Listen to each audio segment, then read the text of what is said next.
Assalamualaikum warahmatullahi wabarakatuh. Bismillahirrahmanirrahim. Alhamdulillahirrahmanirrahim. Hamdan katsiran thayyiban barakan fih. Hamdan yuafi ni'amahu yukafi'u mazidah. Ya Rabbana lakal hamd. Kama yanbaghi li jalali wajhikal karim azimi sultanik. Wassalatu wassalamu ala sayyidina wa habibina wa syafi'ina wa maulana Muhammad. وعلى آله وصحبه وسلم تسليما كثيرا برحمتك يا أرحم الراحمين يا أرحم الراحمين ارحمنا برحمتك الواسعة وعافنا واعف عنا وعلى طاعتك وشكرك عنا اللهم زدنا ولا تنقصنا وأكرمنا ولا تهنا وأعطنا ولا تحرمنا وآثرنا ولا تؤثر علينا وأرضنا وارض عنا. Para kekasih Allah, tetamu Allah yang masih berada di rumah Allah di pagi Ahad, pagi Minggu. Rata-rata orang tak bekerja hari ini ya. Patutnya kedatangan sholat subuh beda dengan hari lain patutnya ya. Mudah-mudahan kita selalu dipilih Allah untuk mencintai, mendatangi rumahnya. Hari Minggu, Senin, Selasa, Rabu, dan 7 hari seminggu. Sepanjang minggu, sepanjang bulan, sepanjang tahun. Begitu niat orang beriman. Orang beriman, dia berniat inna salati wa nusuki wa mahyaya wa mamati lillah. Salatku, ibadatku,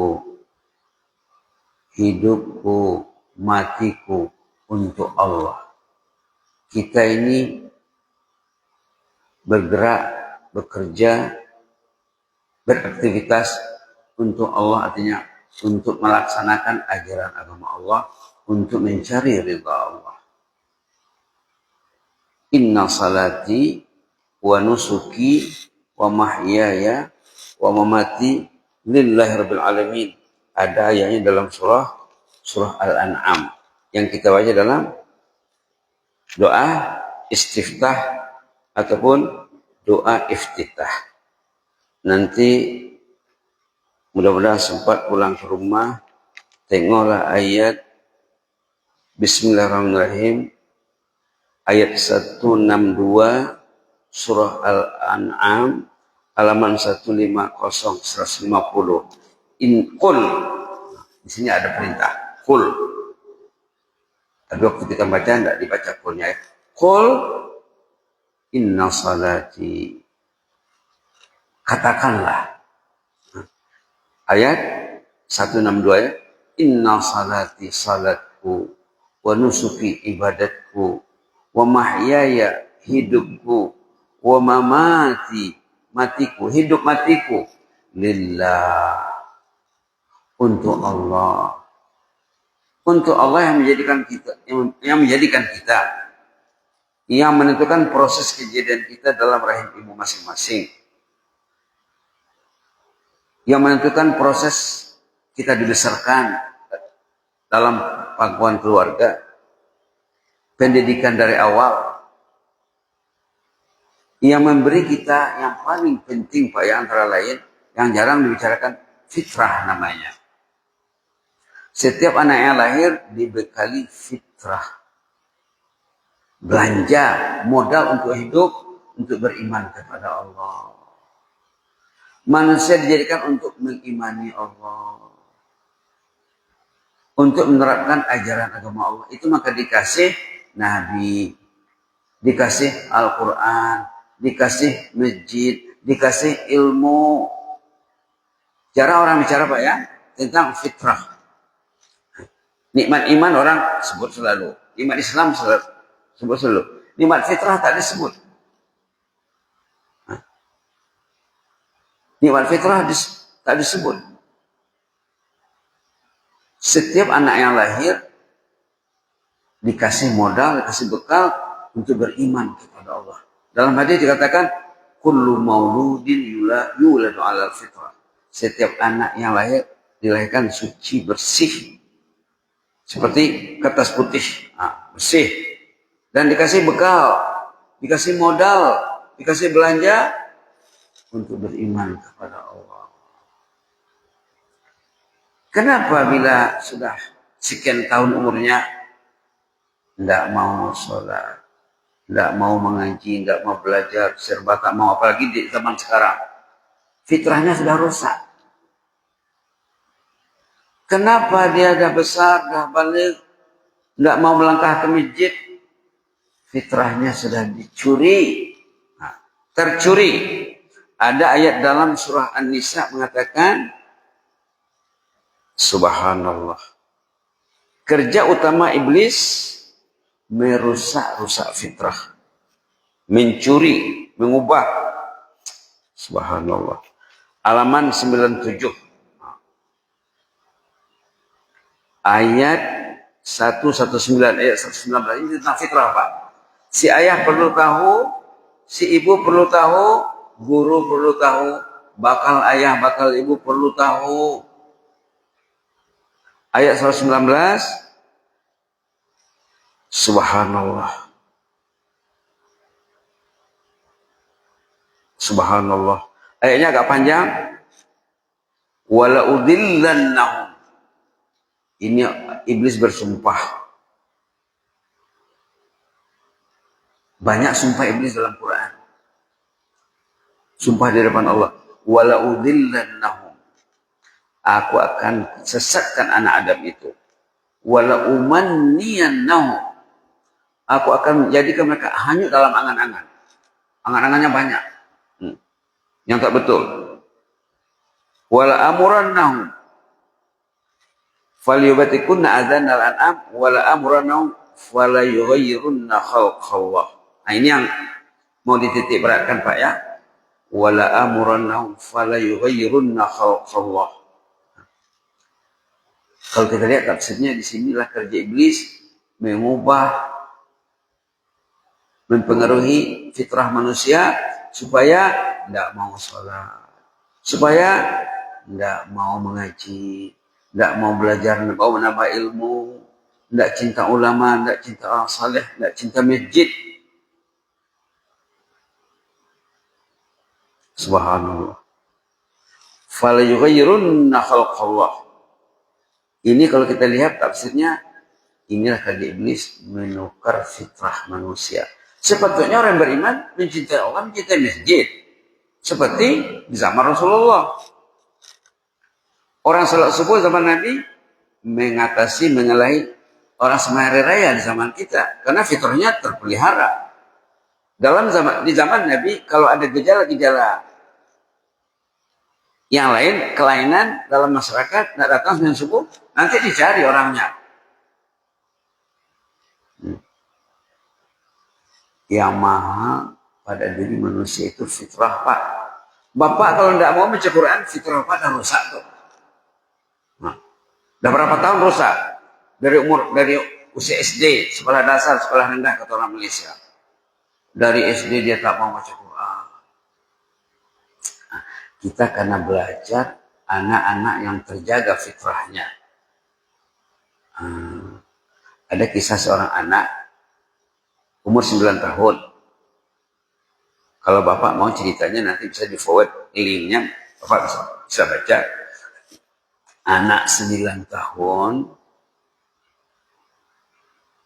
pulang sekolah sampai di rumah tengah hari dia buat PR, homework.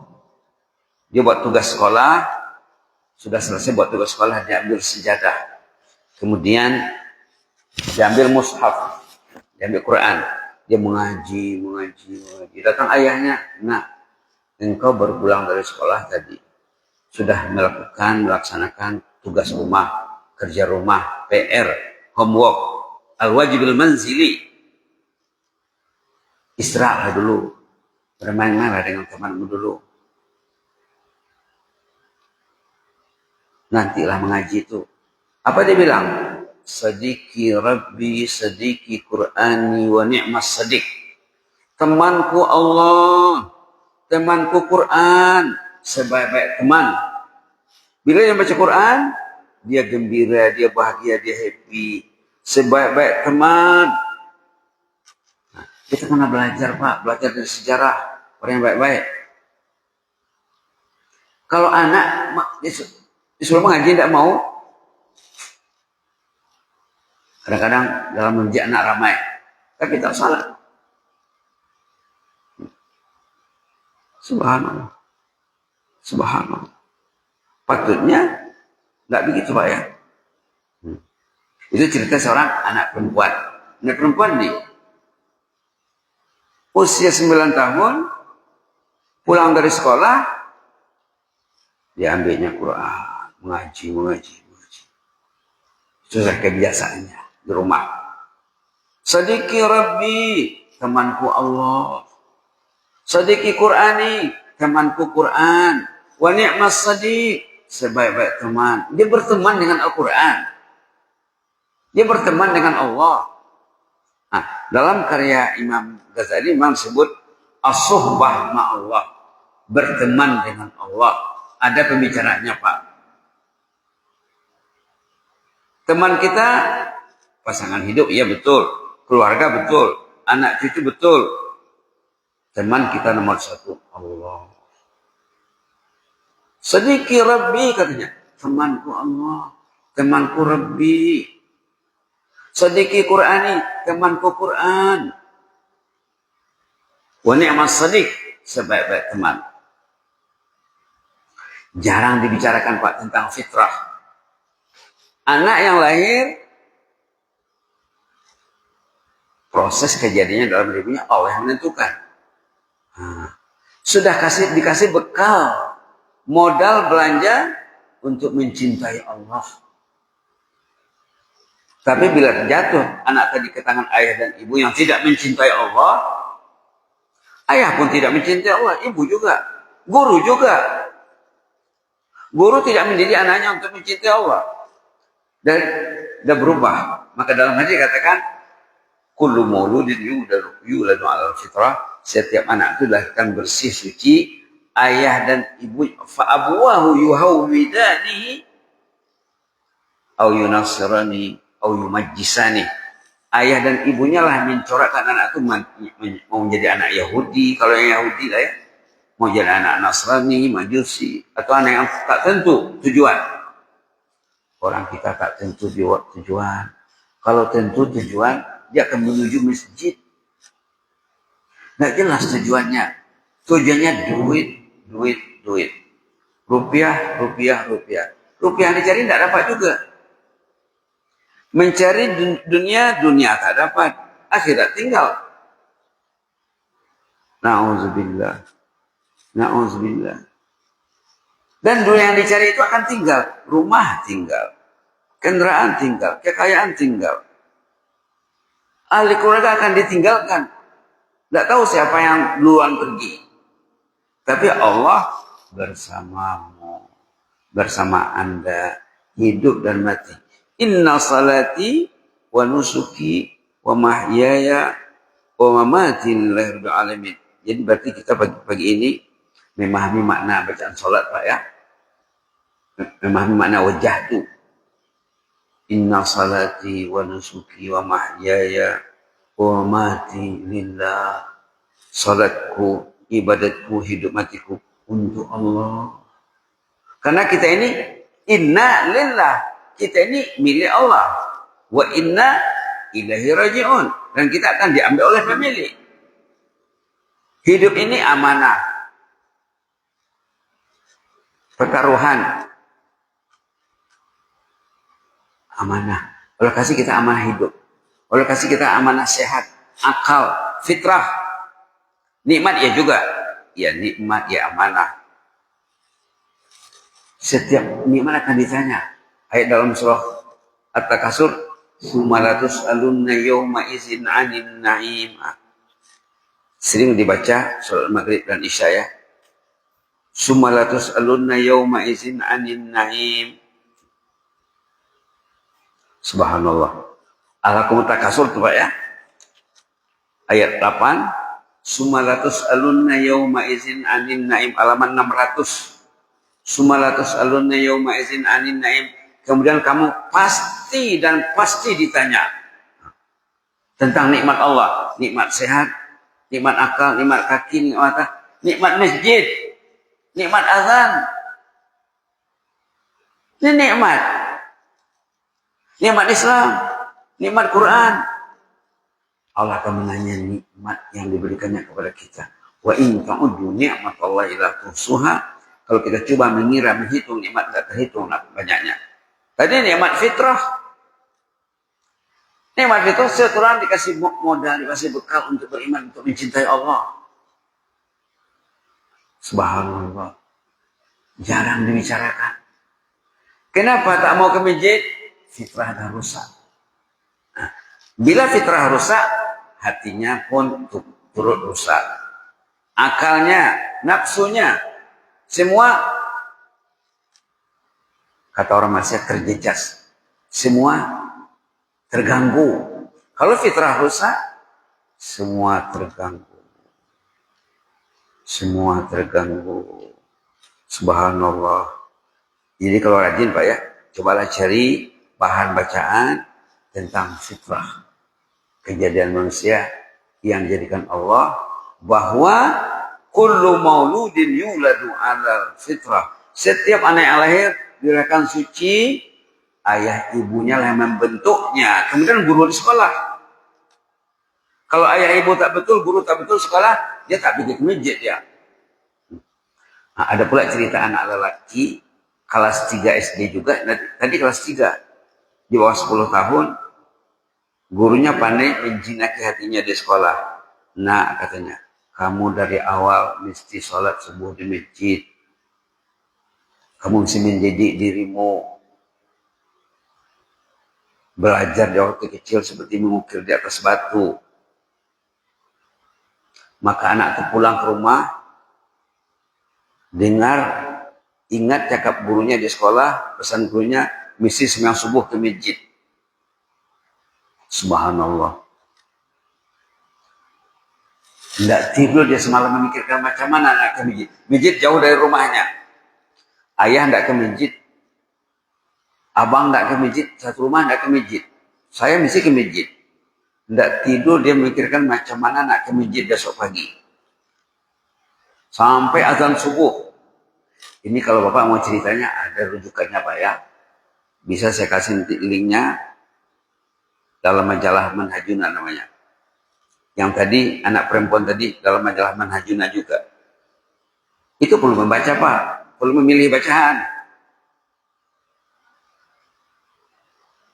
Tidak tidur dia semalam memikirkan macam mana nak sembahyang subuh ke masjid.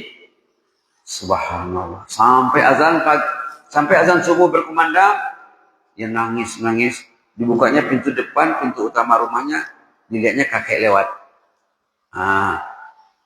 Kakek tetangga.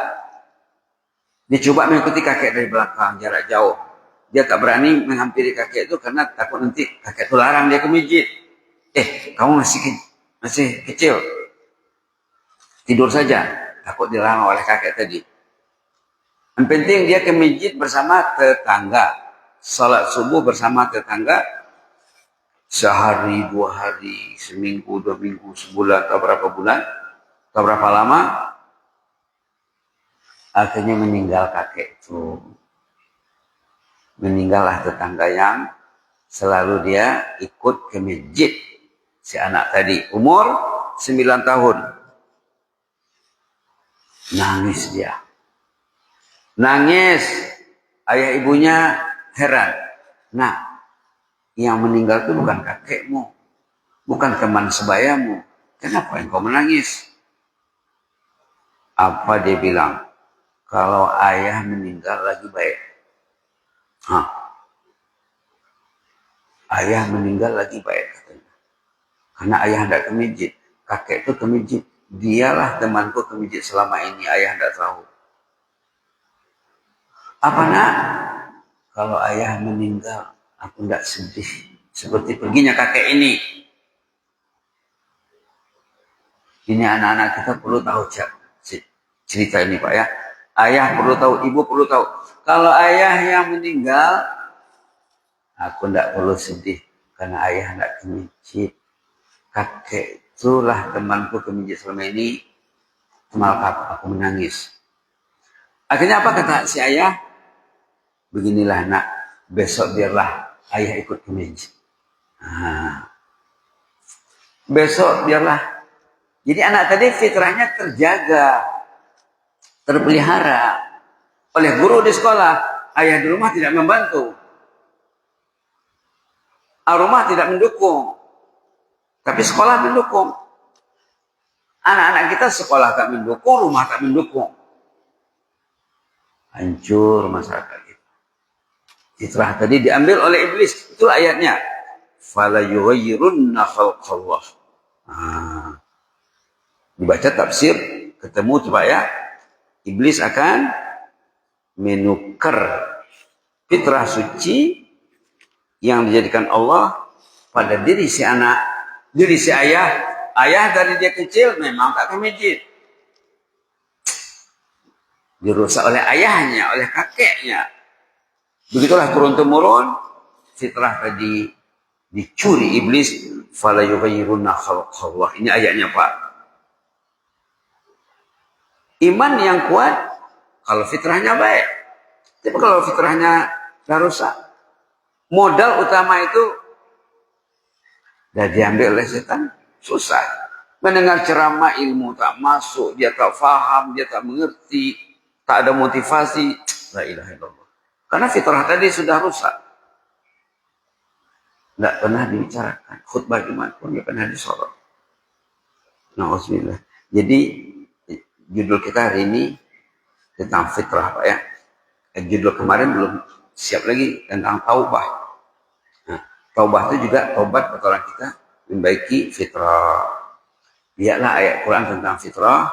Nah, ada ayat dalam surat Rum. Nah, ini jelas. Dalam surat Al-A'raf ada, An-Nisa ada, dalam surah Rum